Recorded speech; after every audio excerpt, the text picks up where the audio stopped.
जोरदार तालियों के साथ आज के इस कार्यक्रम की मुख्य अतिथि श्रीमती सविता दहिया का स्वागत करता हूँ। मैं मंचस्थ अतिथियों से आग्रह करता हूँ कि अपना स्थान ग्रहण करें। मंच पे आज के कार्यक्रम के सोनी सर और इस कार्यक्रम के उप से श्रीमान डॉक्टर राजकुमार लाटा जी से भी आग्रह करूँगा कि वो मंच पर अपना स्थान ग्रहण करें। और इससे पहले राज्य सरकार के प्रयासों द्वारा जिले में जो कार्यक्रम है उसका आयोजन किया जा रहा है। इसी सिलसिले में हमारे महाविद्यालय राजकीय लोहिया महाविद्यालय में इस 3 दिवसीय लिटरेचर फेस्टिवल का आयोजन आज दिनांक 17 फरवरी से 19 फरवरी तक हो रहा है। और आज जिस कार्यक्रम में हम बैठे हैं और ये इस कार्यक्रम में हम इस कार्यक्रम के जो उद्घाटन है उसका हम समारोह यहाँ पे आयोजित कर रहे हैं। तो जैसा अभी मैंने मंच में आसीन जो आज के जो प्रेसिडेंट हैं अध्यक्षता कर रहे हैं प्रोफेसर दिलीप सिंह जी, मुख्य अतिथि Savita Dahiya madam, vice principal Mahavir Singh ji, coordinator इस कार्यक्रम के केसी सोनी सर और राजकुमार लाटा जी इस मंच पे उपस्थित हो चुके हैं। इस कार्यक्रम को आगे बढ़ाएं। इससे पहले कॉलेज में और शिक्षा का एक कैंपस है और इस कार्यक्रम की जो शुरुआत है वो सरस्वती वंदना और सरस्वती पूजा और माल्यार्पण से होनी चाहिए। तो मैं मंचस्थ अतिथियों से आग्रह करूंगा इस कार्यक्रम की शुरुआत में माँ सरस्वती के चित्र के आगे पुष्प भेंट कर और दीप प्रज्वलन कर इस कार्यक्रम की विधि शुरुआत करें। और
करके जो रिजल्ट हम निकालते हैं उस तरह का एक जो ट्रेडिशनल जो वे ऑफ थिंकिंग है उसे हम विज्ञान कहते हैं। पारंपरिक अगर परिभाषा की मैं बात करूं तो विज्ञान वह व्यवस्थित ज्ञान और विद्या है जो विचार, अवलोकन और अध्ययन या प्रयोग से प्राप्त होती है। तो विज्ञान में विचार का, अवलोकन यानी ऑब्जर्वेशन का, प्रयोगों का, उससे निकाले जाने जो निष्कर्ष है, उससे निकाले जाने वाले जो निष्कर्ष है उन सब की अपनी महत्ता है।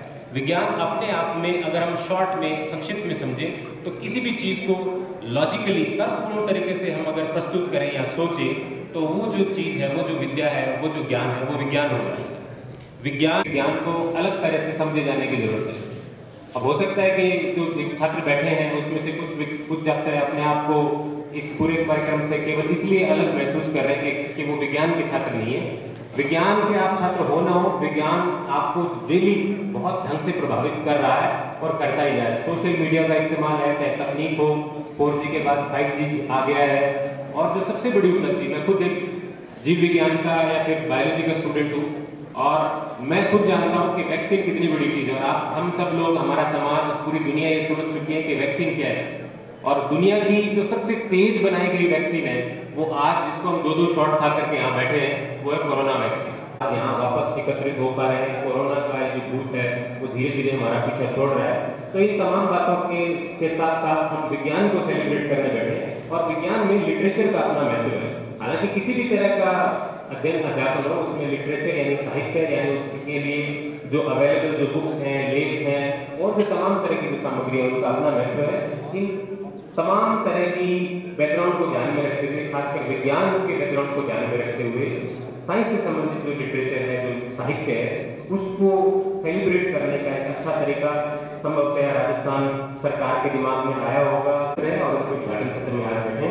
और इस उद्घाटन सत्र में हम आगे बढ़े, इस कार्यक्रम को आगे विधिवत शुरू करें इससे पहले हमें अतिथियों का स्वागत हमारी जो पारंपरिक जो परंपराएं हैं माल्यार्पण कर करना होगा। इससे पहले मैं आज के कार्यक्रम की जो मुख्य अतिथि है श्रीमती सविता दहिया जी का संक्षिप्त परिचय आपके सामने करवा दूं।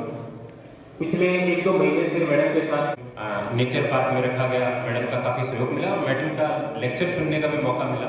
और जो सबसे ज़रूरी बात जो हमें समझ में आई वो ये था कि मैडम का जो इंटरेस्ट है वो पढ़ने पढ़ाने में भी है, अपना नॉलेज शेयर करने में भी है, अपना एक्सपीरियंस शेयर करने में भी है। फिर मैडम की तरफ से प्रपोजल मिला कि एनएसएस के जो बच्चे हैं उन्हें घुमाने का एक उनके मन में एक विचार था कि हम बच्चों को जो नेचर है, मैडम का नेचर से बड़ा लगाव है, चूँकि वन संरक्षक है मैडम, उप वन संरक्षक हैं, जिला वन अधिकारी हैं, तो वन अधिकारी होने के नाते प्रकृति से इनका जो जुड़ाव है, जो अटैचमेंट है वो अलग ही प्रतीत होता है। और जब हमने एनएसएस का 1 दिवसीय कैंप जो भी पीछे 2 फरवरी को विश्व आर्द्र भूमि दिवस जो वर्ल्ड वेटलैंड डे था, तो मैडम की तरफ से एक प्रस्ताव आया कि एनएसएस के जो बच्चे हैं उनका एक टूर करवाया जाए जिसमें बच्चों को किताबी ज्ञान के अतिरिक्त जो वेटलैंड क्या है, इसमें अभी जो भीड़ में जो बहुत सारे बच्चे बैठे हैं उसमें बच्चे को गए भी थे, उन्होंने खूब एंजॉय किया। तो बच्चों को वेटलैंड के बारे में, वेटलैंड पे जाकर ही कुछ बताया जाए। तो वहाँ पर ताल छापर जो अपने चूरू जिले की सबसे बड़ी वेटलैंड है जो आर्द्र भूमि, वहाँ हम गए, बच्चों ने वहाँ काफ़ी प्रतियोगिताएं की, मैडम का सानिध्य मिला, मोटिवेशन। उसके बाद मैडम ने कॉर्पोरेट सेक्टर यानी ऑयल इंडस्ट्री में 4 साल तक काम किया। इसी दौरान मैडम को कुछ अंडर प्रिविलेज और ब्लाइंड स्टूडेंट्स हैं उनको पढ़ाने का एक मौका मिला। उसके बाद सिविल सर्विसेज के जरिए IFS में अपॉइंट हुई। उसके बाद जो विशेष रुचि है मैडम की है इकोसिस्टम जो सर्विसेज हैं उनमें वाटर कंजर्वेशन है, impact of pollution on health and economics है। और हमने 2 फरवरी जो वर्ल्ड वेटलैंड डे प्लास्टिक मुक्त चूरू का एक प्रोजेक्ट है वो एनएसएस के कोलैबोरेशन में शुरू किया है, जिसमें हम कैंपस में तो हम ग्रीन कैंपस और प्लास्टिक फ्री कैंपस के बारे में बातचीत करते ही रहते हैं। इस पूरे मिशन को शहर भर में फैलाया जाने का भी ऐसा एक विचार है। इन तमाम इनके माल्यार्पण के लिए इस कार्यक्रम के जो संयोजक हैं डॉक्टर KC सोनी सर से आग्रह करूँगा कि आज के कार्यक्रम की अध्यक्षता कर रहे हैं महाराज जी का माल्यार्पण कार्यक्रम के लिए स्वागत है।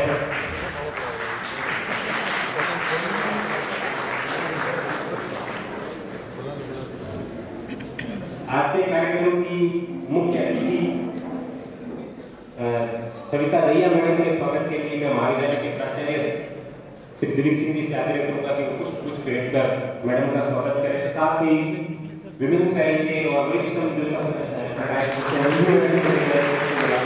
आप भी महिला सपोर्ट की ओर से मैडम का स्वागत करें, माल्यार्पण पुष्प भेंट करके मैडम को वेलकम करें कैंपस में। डॉक्टर मंजू शर्मा विभागाध्यक्ष हिंदी।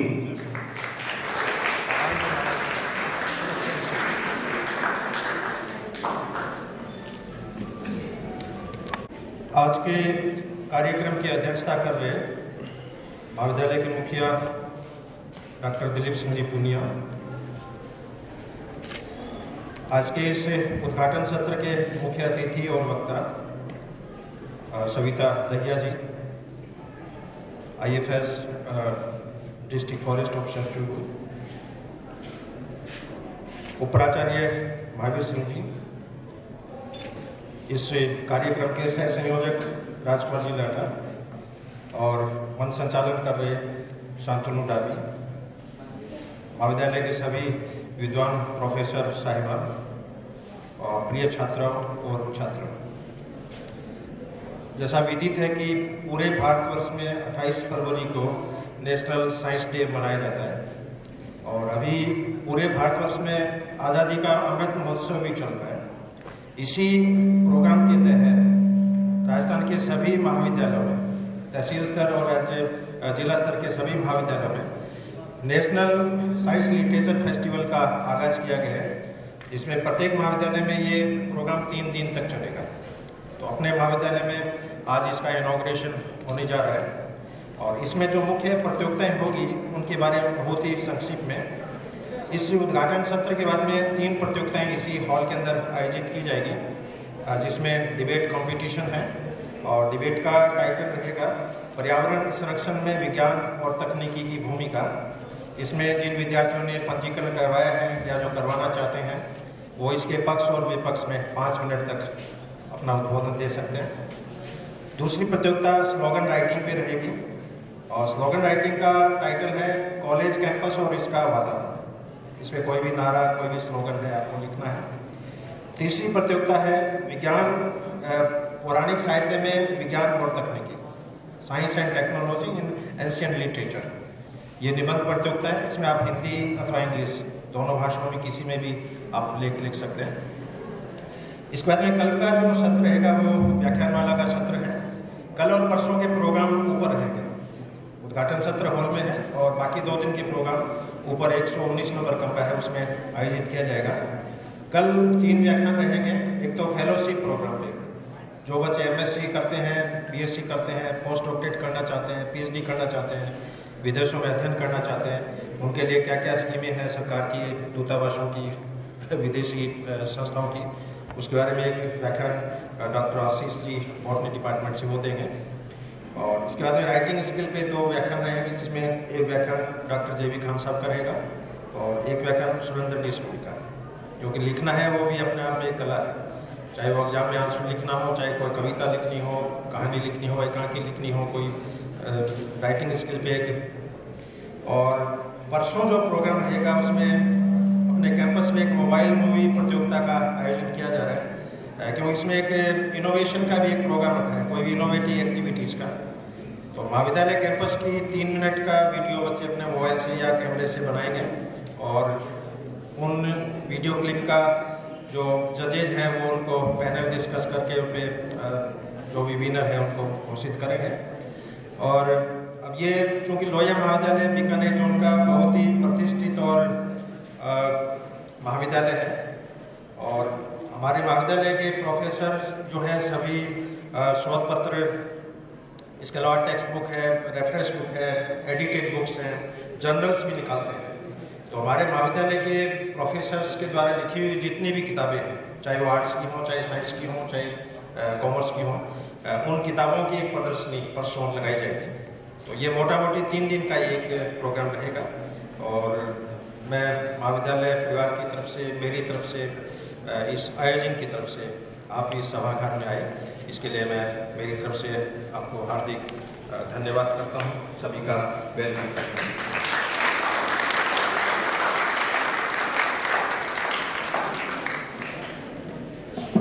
धन्यवाद सर। इस कार्यक्रम को आगे बढ़ाते हुए और बिना किसी देरी के आज के कार्यक्रम की मुख्य अतिथि और आज के कार्यक्रम के मुख्य वक्ता के तौर पर आज जो हमारे बीच हैं सविता दहिया मैडम, उनको मैं आमंत्रित करता हूं कि आप बच्चों को इस अवसर पर संबोधित करें जोरदार तालियों के साथ। Faculty and students, thank you for inviting me. थोड़ा बिजी शेड्यूल चल रहा था, लेकिन जब स्टूडेंट से इंटरेक्शन की बात आती है तो somewhere I feel this moral responsibility जाना चाहिए, बात करनी चाहिए, बिकॉज थ्रू आउट मेरी एजुकेशन गवर्नमेंट स्कूल और गवर्नमेंट कॉलेजेस में हुई है और आई नो एक स्टूडेंट की एजुकेशन स्पॉन्सर करने के लिए गवर्नमेंट कितना खर्चा करती है। सो बहुत ज़्यादा एक्सपेंडिचर के बाद हम यहाँ पहुँचे हैं। So now it's time that we should give back to society जिस भी रूप में हो सके। सो जब जैसे डॉक्टर साहब ने बताया, जब भी चांस मिलता है मैं स्टूडेंट से इंटरेक्ट करना पसंद करती हूँ। आज का जो टॉपिक है वो साइंस ओरिएंटेड है। सो जैसे कि डॉक्टर जी बता रहे थे कि साइंस का मतलब क्या है, आप में से कोई बताना चाहें? साइंस क्या है? कोई चीज़ को हम ऑब्जर्व करते हैं, उसको हम, हाँ जी बताएं प्लीज। वो जो भी विज्ञान है वो ही विज्ञान है। बहुत बढ़िया, बहुत अच्छी डेफिनेशन। और तरीके से देखें, ये क्या बुक वाली डेफिनेशन थी। हमेशा से जब से मैं स्टूडेंट थी मैं हमेशा ये सोचती थी आप लोग हंसेंगे क्योंकि किसी ने हिम्मत तो करी, तो जो हंसने वाले हैं वो तो ऐसे हैं कि जिन्होंने कुछ भी नहीं बोला, राइट। सो क्या होता है कि हमेशा से मुझे लगता था कि क्यों करना है हर चीज़ में। ये बोलते हैं अपनी सोसाइटी में क्यों का मतलब लड़ाई होता है, क्यों? क्योंकि वो जवाब देना पड़ता है, हेडिंग होती है, आर्ग्यूमेंट होता है, डिस्कशन होता है, कोई इसमें पढ़ना नहीं चाहता।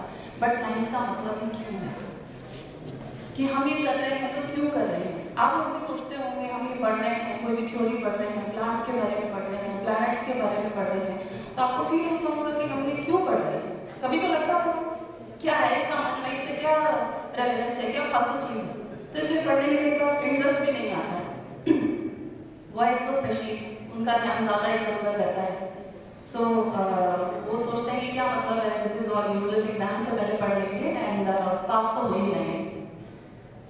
तो अगर आप एक साइंटिफिक अप्रोच डेवलप करें, साइंटिफिक अप्रोच क्या होती है, आप किसी चीज़ को देखते हैं, ऑब्जर्व करते हैं, उसके बारे में सोचते हैं, उसमें क्या अच्छा है क्या बुरा है, और उसका आसपास की चीज़ों से फिर आप कनेक्शन देखते हैं कि इस चीज़ से कॉज एंड इफेक्ट रिलेशनशिप देखते हैं कि इस चीज़ से क्या असर हो रहा है इस चीज़ पर, ठीक है, और इसका हमारी लाइफ में यूटिलिटी क्या है। तो उसको बोलते हैं यूटिलिटेरियन अप्रोच। आप कुछ भी पढ़ रहे हैं उसकी आप यूटिलिटी अगर सोचेंगे तो आपको अपने आप इंटरेस्ट आएगा। सो जो यूजी स्टूडेंट्स हैं उनके पास अभी काफ़ी टाइम है, आप थोड़ी अप्रोच को आप इस तरीके से करेंगे सो आप साइंस की स्टडी को बहुत एंजॉय कर पाएंगे। एंड कुछ ऐसे लोग होते हैं जिनकी मेमोरी बहुत पुअर होती है। किस किस को लगता है कि हमारी मेमोरी पुअर है? Raise your hands. मुझे भी लगता है। सो हमारे जैसे लोगों के लिए तो सिर्फ साइंस ही एक सेवियर है, क्योंकि साइंस में क्या बहुत ज़्यादा याद नहीं करना पड़ता, because it's logical, it's systematic, like he said कि सिस्टमेटिक है ना, और अपने आप से कंक्लूड होती जाती है चीज़ें। सो अगर आपका लॉजिक ठीक है, आप थोड़ा सा if you put in a lot of hard work, तो आई थिंक आप इजीली कर सकते हैं। सो जैसे कोई कोरोना का जिक्र किया था आपके सामने, अभी बीमारी आई तो सबसे पहले साइंटिस्ट ने क्या बोला कि ये है क्या, ये वायरस क्या है। पहले उस वायरस की स्टडी हुई, लेकिन अगर खाली उसको वायरस को स्टडी करके रह जाते तो that study would have been useless.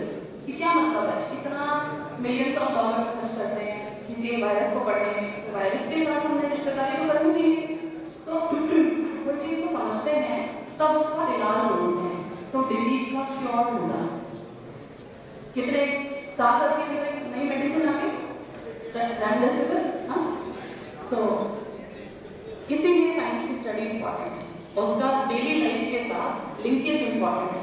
और ये जो स्टडी है इसको हम बोलते हैं अप्लाइड साइंस। तो मेरा भी जो सब्जेक्ट रहा है वो अप्लाइड साइंस रहा है, कि हमने साइंस पढ़ ली, थ्योरी मालूम है, लेकिन व्हाट अबाउट इट्स यूटिलिटी।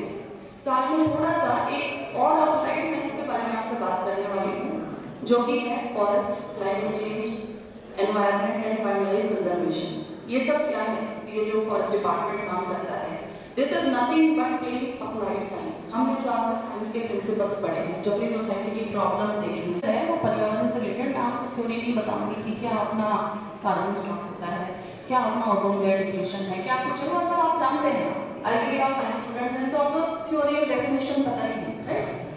सो अर्थ पढ़ते हैं आप, ऑर्बिट्स के बारे में पढ़ते हैं, स्टार्स के बारे में पढ़ते हैं, गैलेक्सीज के बारे में पढ़ते हैं, उसका यूज़ क्या है।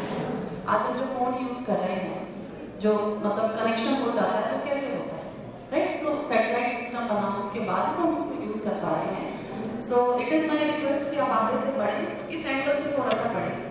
दूसरा, अगर हम पढ़ रहे हैं और हमें जॉब ही नहीं मिल रही तो क्या फ़ायदा है, बहुत हम लग रहे हैं कि नौकरी तो मिली नहीं, क्या फ़ायदा पढ़ रहे हैं। सो ये स्टेज सबकी होती है, तो उसका जो सोल्यूशन है हाल फिलहाल में, that is interdisciplinary science.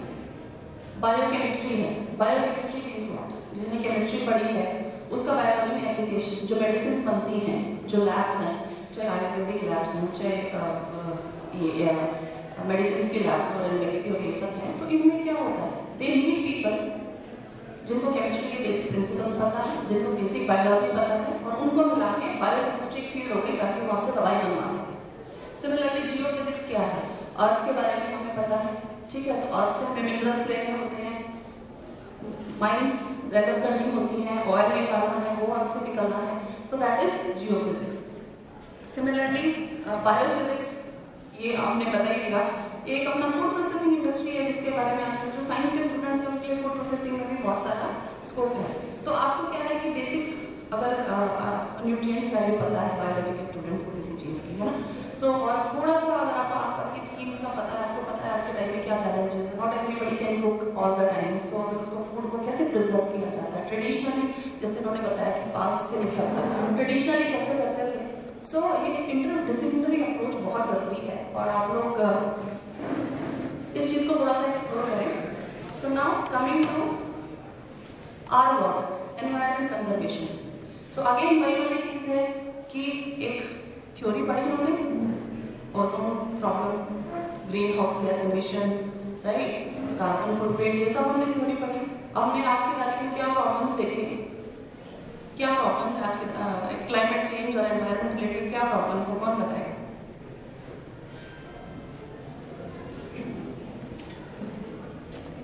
First of all, carbon emission is the major problem, and second, That is not a problem, that is a cause.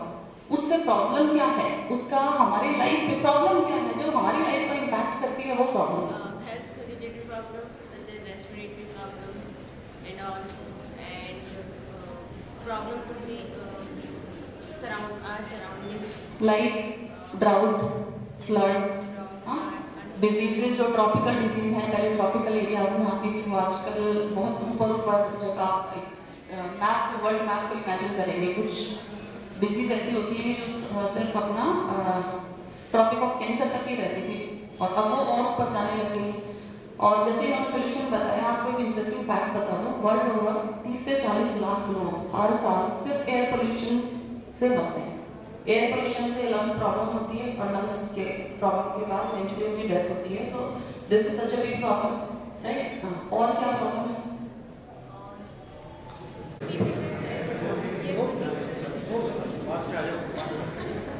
तो आज के टाइम में एयर कंडीशनर है, रेफ्रिजरेटर्स है, उनका प्रयोग ज़्यादा बढ़ रहा है, जिनसे जो हार्मफुल गैस है, कार्बन है, वो ज़्यादा मात्रा में बढ़ रही है। तो इससे ओजोन जो परत है, जो सन से आने वाली रेडिएशन से हमें बचा, तो उसकी वजह से स्किन कैंसर बहुत बढ़ रहा है। उसमें ओजोन में जो छेद हो रहे हैं, जिससे वो जैसे यूवी रेज हैं, ये तो यूवी रेज, हमें यूवी रेज से कोई दिक्कत नहीं है, एज लॉन्ग एज उससे हमें असर नहीं होता, लेकिन उसकी वजह से स्किन रिलेटेड डिजीज बढ़ रही है। स्किन कैंसर बहुत बड़ा थ्रेट है आज के तारीख में। Excellent, clap for.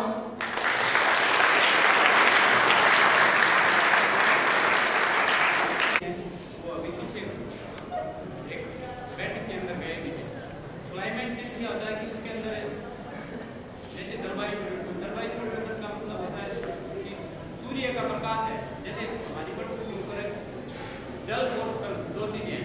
सबसे ज्यादा मात्रा के अंदर जल है 70% और 29% है वो स्थल है। तो उसमें से जल है वो कुछ मात्रा के अंदर है वो जमा हुआ है उत्तरी सिरे पर और नॉर्दर्न एंड है। अगर वो पिघल रहा है तो उससे हमारी लाइफ पे क्या असर हो रहा है? हाँ वही कर रहा है।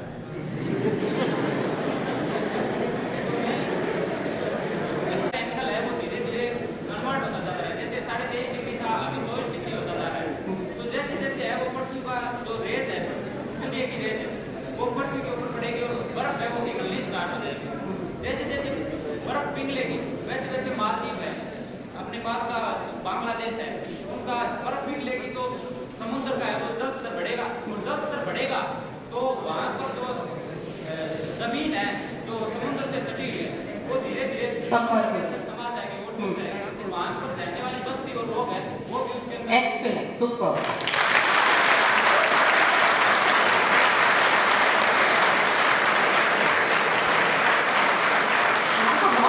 तो अपनी नॉलेज को आप थोड़ा सा यूज अलग तरीके से करिए। हमारे इमाम में बहुत ऑफ द राइट बात कह रही कि बहुत सारे लोग बेरोजगारी भत्ते के लिए हमारे ऑफिस में आते हैं, हर डिपार्टमेंट में जाते हैं। तो उनसे बात करो तो सबने क्या बीएड कर रखी होती है ना, कोई राजस्थान पुलिस के एग्जाम कर रखा होता है, ये आजकल शायद गवर्नमेंट जॉब ही हो रखा है। तो मैं ये कहती हूँ कि आप लोग को इतनी नॉलेज है, हाँ इतनी एनर्जी है, तो सिर्फ एक चीज़ में मत लगेगी, ठीक है? अपना थोड़ा सा इंटरडिसिप्लिनरी अप्रोच मैंने क्यों बोला, इसीलिए बोला थोड़ा और पॉसिबिलिटीज एक्सप्लोर करिए। देश दुनिया में बहुत अच्छी चीज़ें हैं, बहुत नई चीज़ें हैं। आप लोग भी बच्चे हैं, ज़्यादा देखा नहीं है, चूरू से बाहर जयपुर गए होंगे, मैक्सिमम दिल्ली तक गए होंगे, राइट? सो इसीलिए मैं अपने एक्सपीरियंस से बता रही हूँ, जितना ज़्यादा बाहर जाएंगे, जितना लोगों से इंटरेक्ट करेंगे, जितना आपके पास तो इंटरनेट है तो यूजलेस स्टफ देख लेंगे, मुझे थोड़ा सा एक्सप्लोर करिए और दुनिया में क्या हो रहा है, वहाँ पे स्कोप है। बिकॉज इट रियली पेन्स अंदर में बहुत फील होता है कि जो बहुत अच्छे बच्चे हैं वो बेरोजगारी भत्ते के लिए घूम रहे होते हैं, जबकि वो कितना कुछ कर सकते हैं। कुछ सेक्टर्स ऐसे हैं कि जहाँ पे लोगों को आईटी सेक्टर में अच्छे वर्किंग प्रोफेशनल नहीं मिल रहे हैं, इलेक्ट्रीशियन नहीं मिल रहे हैं, आजकल प्लम्बर नहीं मिल रहे हैं, जो बड़े सिटीज़ हैं उनमें। मतलब this is just one example, जो भी छोटी सी कंपनी खोल के सब सर्विसेज प्रोवाइड करना शुरू कर देता है, जिसको भी प्रैक्टिकल नॉलेज है। I am again saying practical knowledge, तो जो आती है इंटर्नशिप से, ट्रेनिंग करने से, on the job, hands on experience, right, आप खुद काम करके जो सीखेंगे।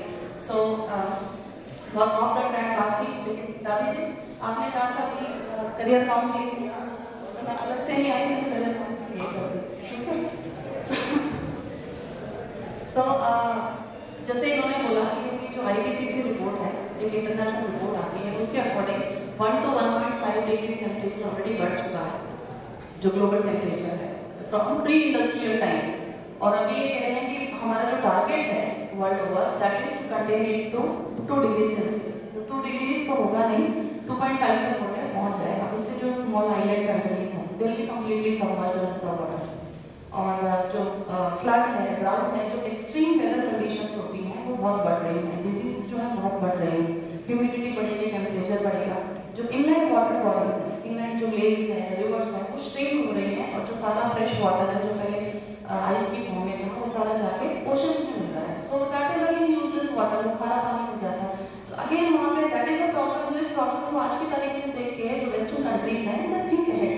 सो वो सोच रहे हैं कि tomorrow water crisis will be there, so water purification, ocean water को प्यूरिफाई करके कैसे यूजेबल बनाया जाए, जो RO टेक्नोलॉजी है, और बहुत सारी टेक्नोलॉजी है। डिसैलिनेशन प्लांट्स लग रहे हैं, चेन्नई में इंडिया में सबसे बड़ा डिसैलिनेशन प्लांट है, सलाइन वाटर को फ्रेश वाटर बना के यूज करना। So these are some upcoming fields, areas जो जिनका सेंटर पे प्रॉब्लम है, वो दैट है climate change, rising temperature, rising green house gases emission.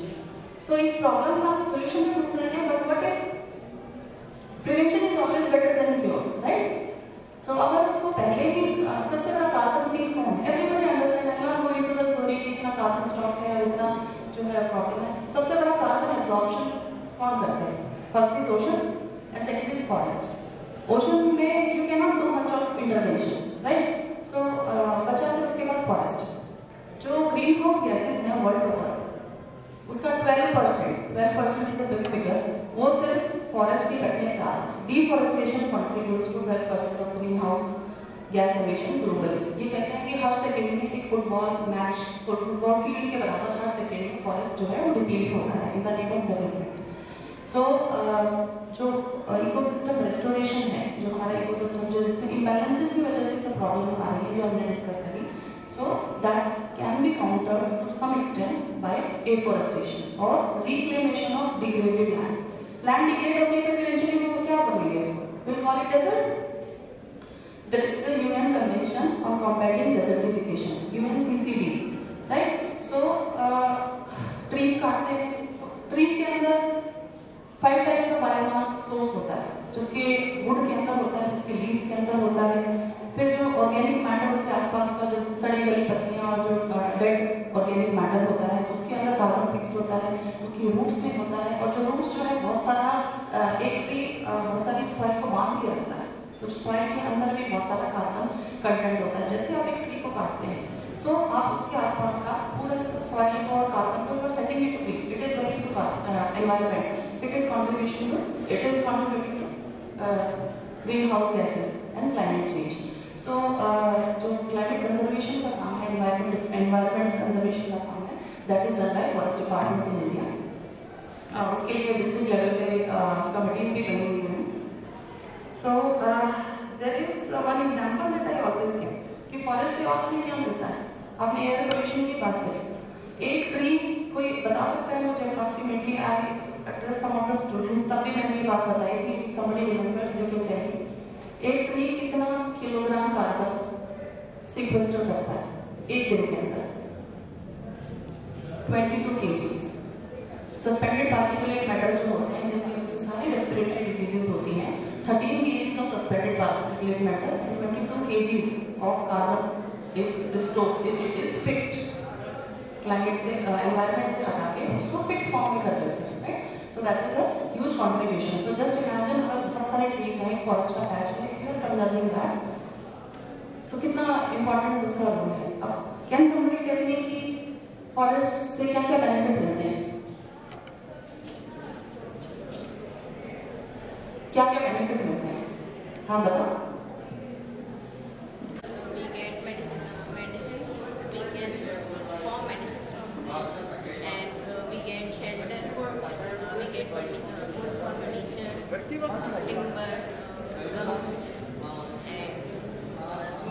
most important thing is oxygen. Oxygen. And many more things. Great. यहाँ पे सिर्फ गर्ल्स कॉलेज के लोग ही मुझे ज़्यादा इंटेलिजेंट लग रहे हैं, गर्ल्स ही इंटेलिजेंट लग रहे हैं। बॉयज फर्स्ट ऑफ ऑल तो सबसे पहले हमें पेड़ से जो मिलता है ऑक्सीजन मिलता है, जिससे सभी के सभी लोग जिंदे रहते हैं, एक नंबर बात है। उसके बाद में देखें तो जो महंगे महंगे इंस्टीट्यूट होते हैं या महंगे जैसे वीणा है और चंदन की लकड़ी है, उसको पर जिस टाइप से आप बता रहे हैं, उन्होंने जो बताया उसका वो तो पेड़ काटने से मिलते हैं। अगर पेड़ काटेंगे तभी हमें लकड़ी मिलेगी, और पेड़ काटेंगे तभी हमें उसमें से गम और ये जो बताए वो चीज़ें फ्यूल पाउडर ये सब मिलता है। हमारे यहाँ पे लोगों की जो रूरल फ्यूल रिक्वायरमेंट है वो जंगल से ही पूरी होती है, ये प्लीज। और 40% फॉडर रिक्वायरमेंट्स जब भैंसों को और बकरी को गायों को चलने के लिए भेज देते हैं वो भी फॉरेस्ट से मिलती है। तो इसका मतलब तो फॉरेस्ट को काटना चाहिए, यूज करना चाहिए, नहीं तो उसका करेंगे क्या? आई अगेन से कि अगर उसको काटने से फायदा है तो will all do what is beneficial to ourselves, to mankind, हम तो वही करेंगे ना। लेकिन उसको लगाने से क्या बेनिफिट वो will discuss. Ecosystem service, ecosystem services trees से मिलती है बहुत सारी चीज़ें। आपको पता है कि जो water that we are getting, जो हमारे जब सपोज बीसलपुर डैम में पानी आ रहा है या उधर उड़ाई डैम है उसका पानी आता है, वो कहाँ से आता है? It all comes through different reverse and small tributaries जो कि इमर्ज कहाँ होती है, उनका सोर्स कहाँ है, उद्गम स्थल कहाँ है? माउंटेन्स में। वहाँ से पानी फिल्टर होकर आता है और ट्रीज की रूट्स के थ्रू।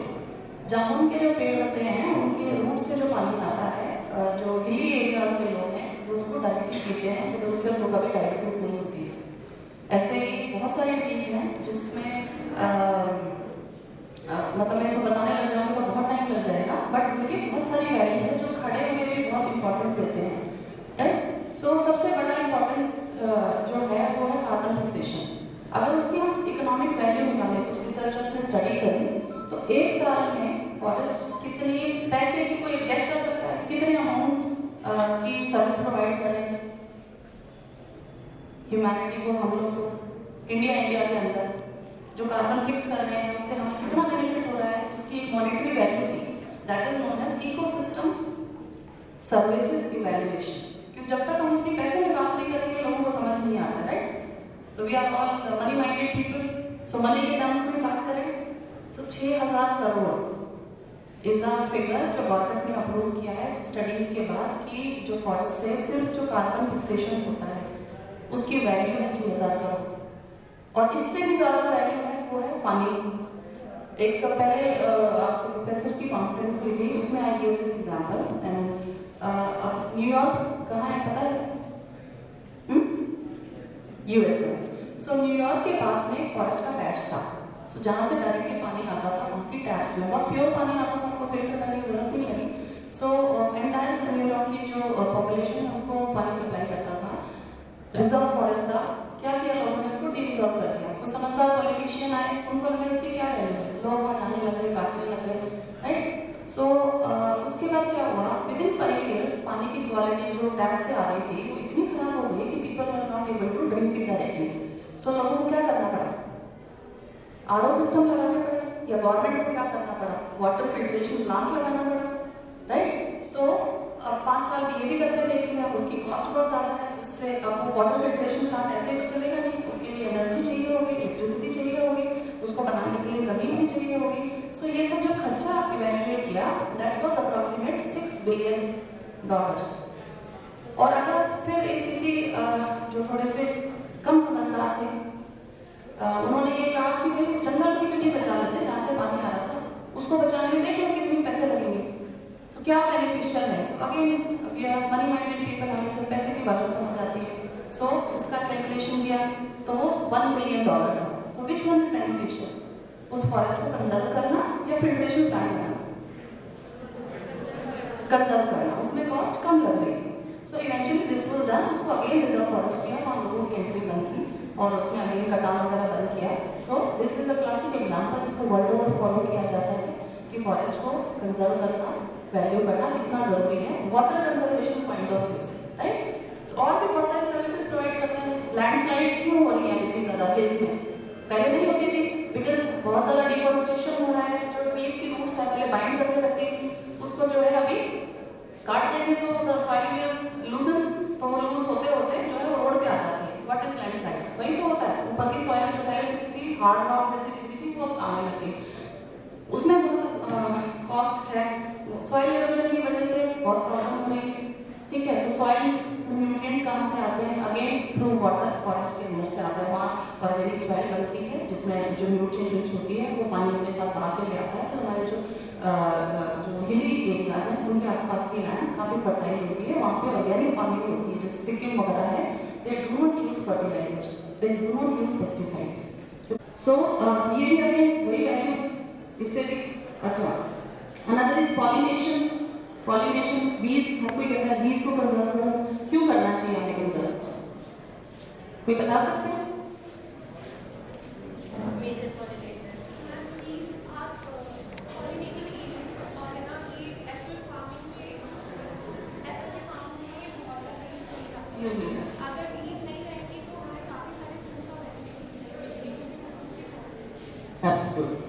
है ना? तो ये तो सिर्फ हम उस बी के वो वैल्यू की बात कर रहे हैं जो ह्यूमैनिटी इंपॉर्टेंट है कि भाई हमें फ्रूट्स खाने हैं।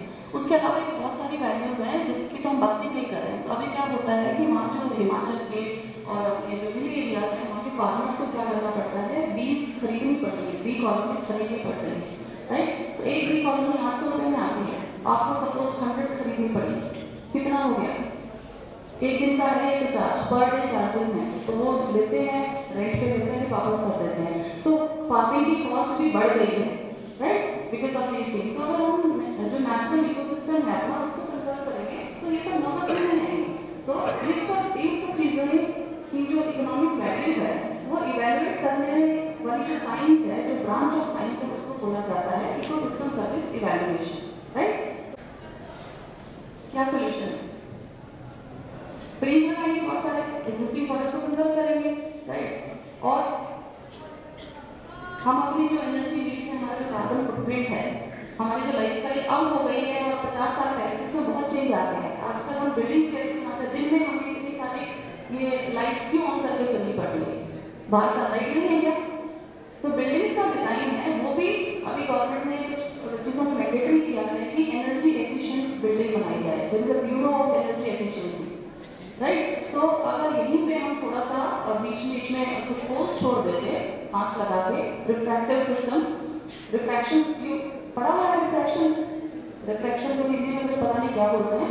तो बहुत सिंपल सी चीज़ है, आपने सब रिफ्लेक्शन पढ़ा हुआ है बट उसको यूज नहीं करते हैं। एक रिफ्रैक्टरी ग्लास ऊपर में लगा दीजिए, थोड़ा सा इतना सा होल पूरे रूम को उजाले से भरते हैं, राइट? सो हर चीज़ में इसकी वैल्यू है। और अभी जो नए आर्किटेक्चरल फॉर्म्स आ रही है, they are also looking for people जो थोड़ा सा ऑफ बीट जाके सोचे, कुछ नया सोचे, राइट? सो हमें अपना जो कार्बन फुटप्रिंट है, अभी इलेक्ट्रिसिटी कैसे आ रही है? पावर प्लांट से। पावर प्लांट कैसे चल रहा है? कोई कैसे?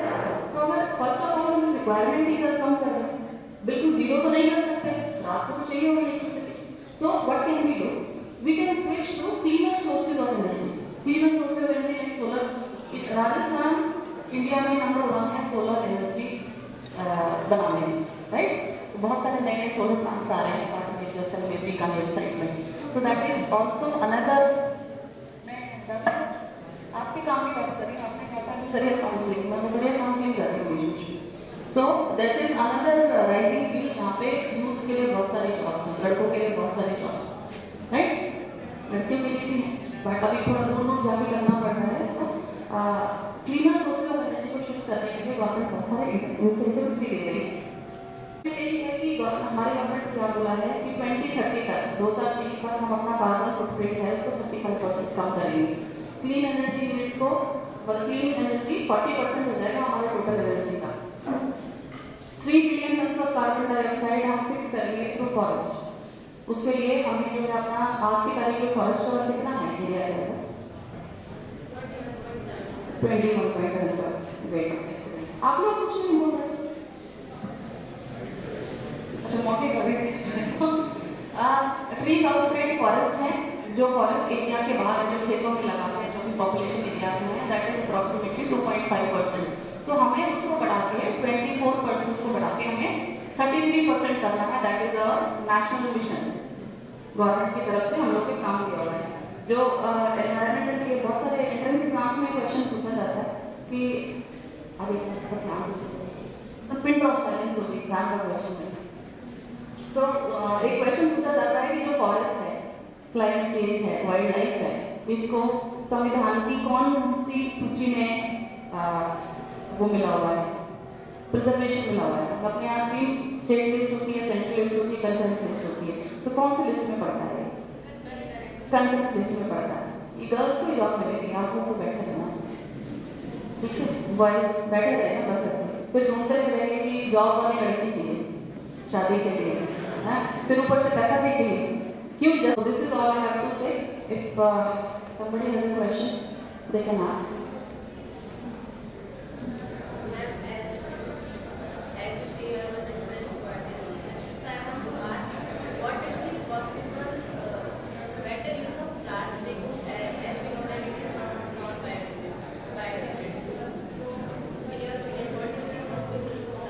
जो प्लास्टिक है, प्लास्टिक है उसकी जो थिकनेस होती है माइक्रोन में नापी जाती है। तो बहुत सारे कैटेगरी ऑफ प्लास्टिक्स होते हैं। एक बार गवर्नमेंट ने सिंगल यूज प्लास्टिक को बैन नहीं करते हैं, जैसे कप में चाय पीते हैं उसको फेंक देते हैं, उसको डिग्रेड होने में 4500 ईयर्स लगते हैं, राइट। तो हम नेक्स्ट लाइफ में जब वापस आएंगे, सपोज आफ्टर 10 लाइफ हम वापस आएंगे अर्थ पे, so what will we get? Will get a cup जो हमने 5 लाइफ पहले चाय पी के फेंका था। तो गवर्नमेंट ने धीरे धीरे बैन कर दिया है। और अगर इस तरह की और बैन की बात आती है तो you all should appreciate it and follow it. दूसरा, पॉलिथीन की जो थिकनेस है उसको कम करने का गवर्नमेंट ने डिसीजन लिया है, उससे उसकी जो बायोडिग्रेडेबल वैल्यू है वो बढ़ जाती है। इसको मिला के ब्रिक्स बन रही हैं, रोड पे उसको कोल टार के साथ मिला के यूज़ किया जा रहा है। जो ब्रिक किल्न्स हैं, जो जहाँ पे ब्रिक्स बनती हैं, क्या बोलते हैं उसको, भट्टे, ईंट भट्टे, ठीक है, वहाँ पे भी उसकी कुछ वैल्यू हो रही है। So these are some of the innovations, but जो फाइनल परमानेंट सोल्यूशन है that is reducing the use of plastic.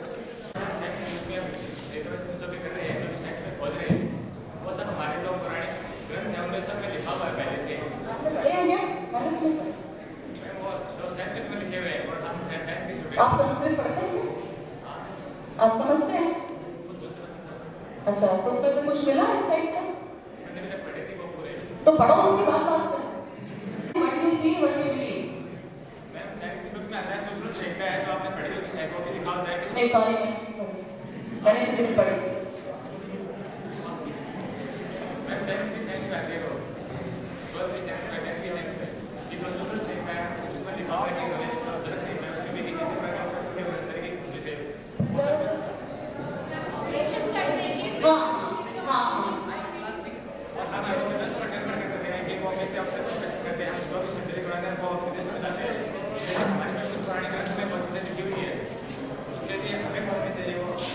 आपको आप करिए ना, खोजिए ना, आप ही तो खोजेंगे, मेरी तो जॉब लगी, मैं तो पढ़ाई नहीं करने वाली, मैं तो जंगल बचाने वाली हूँ, so it is your job.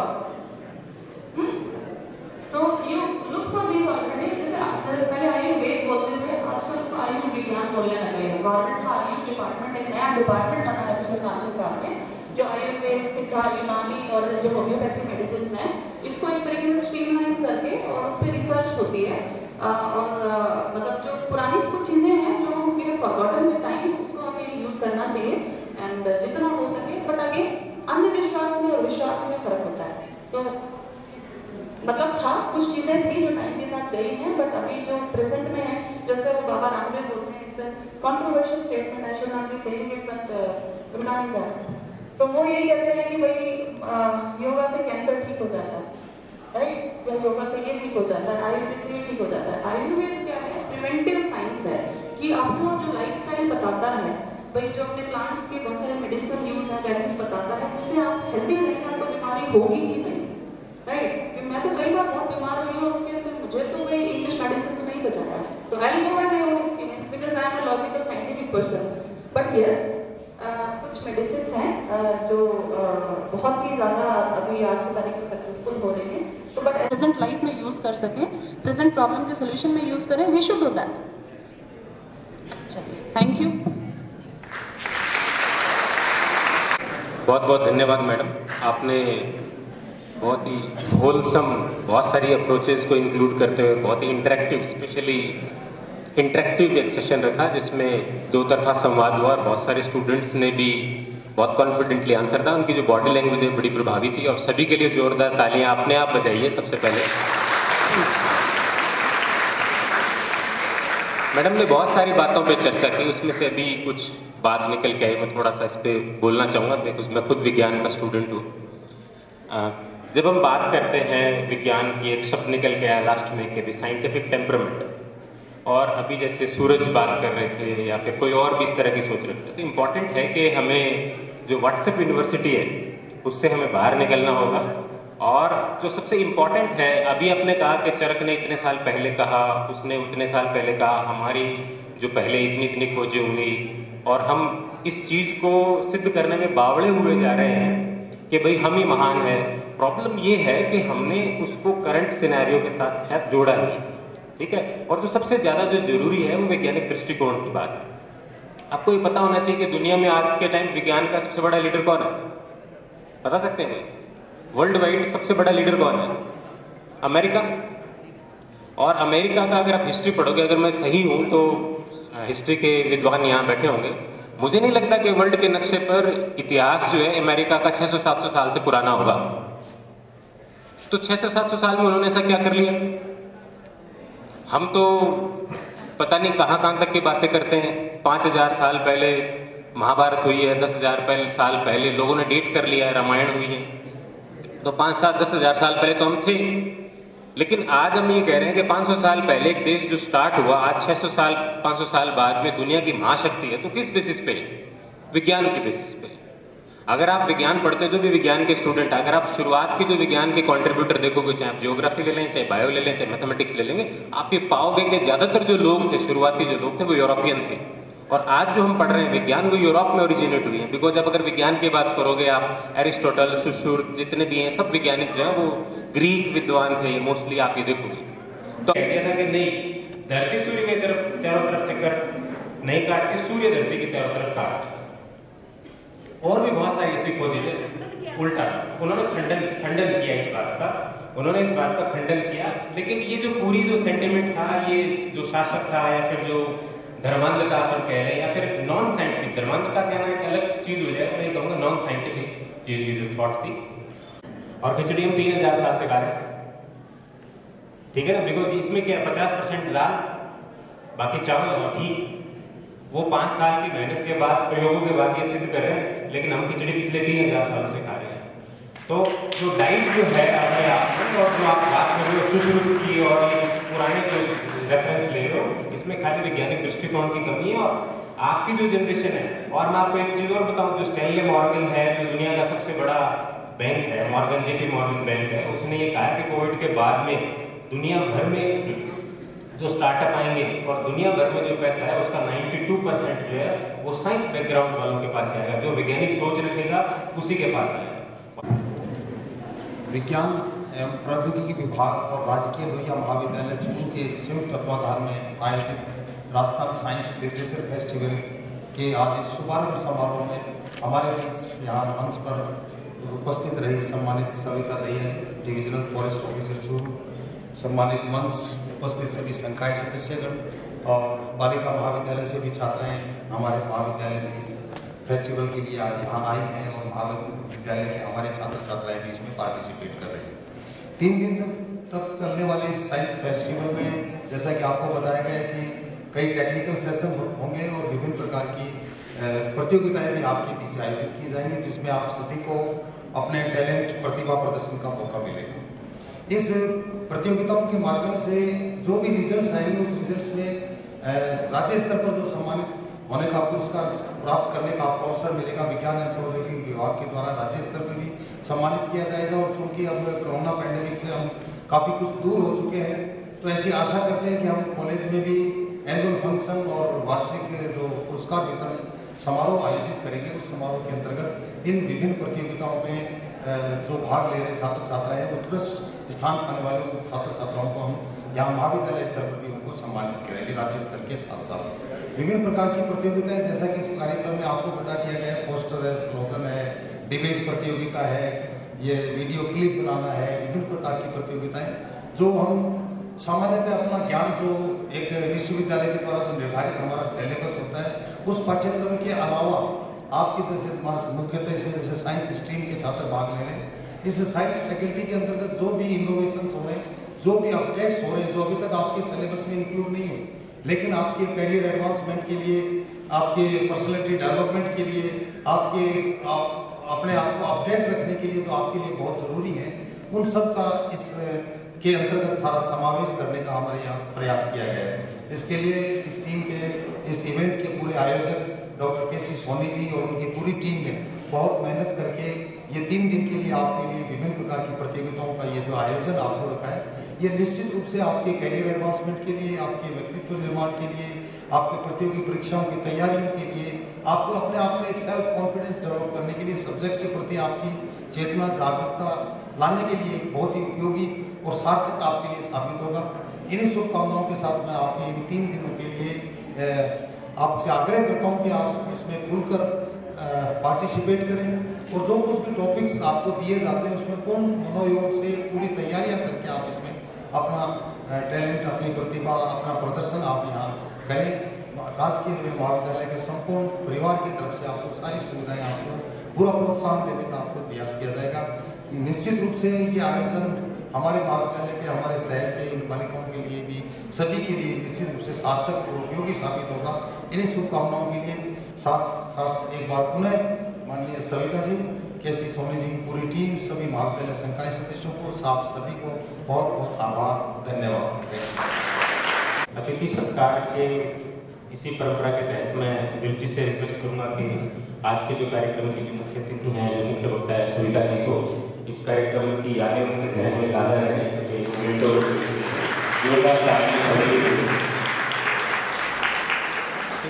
धन्यवाद। इसी सरकार में मैं गर्ल्स कॉलेज के स्टूडेंट्स और उनके जो प्रभारी अधिकारियों का भी धन्यवाद करता हूँ कि आपके दोस्तों के साथ इस कार्यक्रम में शिरकत की, और मैं रिक्वेस्ट करता हूँ कि आगे के स्टूडेंट्स हैं उनमें भी आप स्टूडेंट्स को आप लेके आए।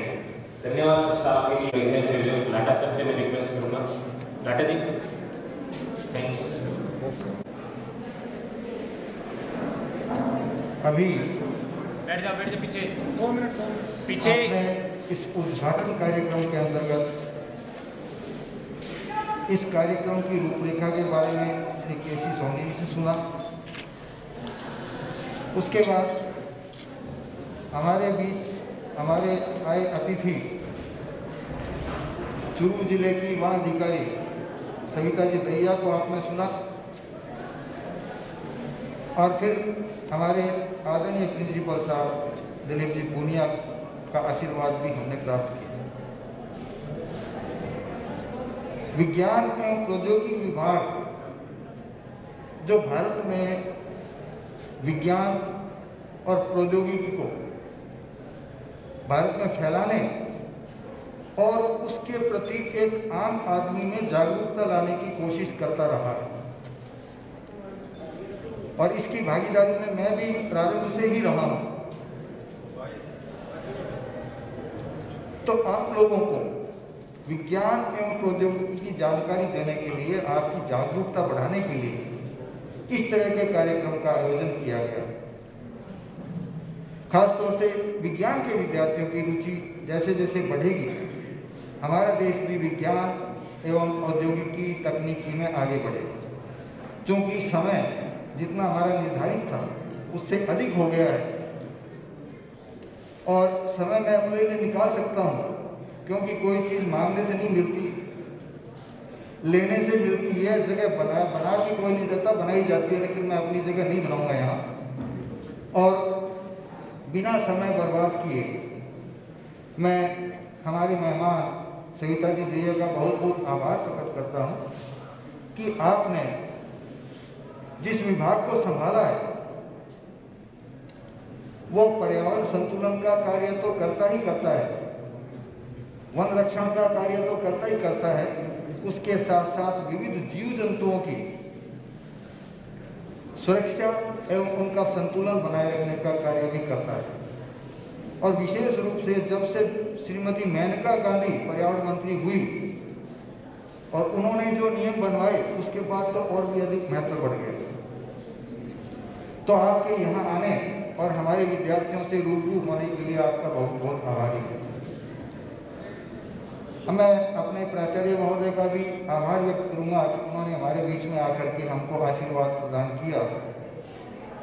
मैं कार्यक्रम संचालक श्री शांतनु जी डाबी का भी आभारी रहूँगा कि आपने हमारे एक निवेदन पर इस कार्यक्रम को संभाला, और हमारे स्टाफ के जो हमारे साथी हैं सम्माननीय,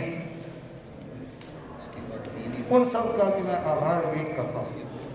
और हम सब के आभार से ऊपर मैं उनमें विद्यार्थियों का आभार अभिव्यक्त करता हूँ जो कि यहाँ आए और इस कार्यक्रम को सफल बनाया।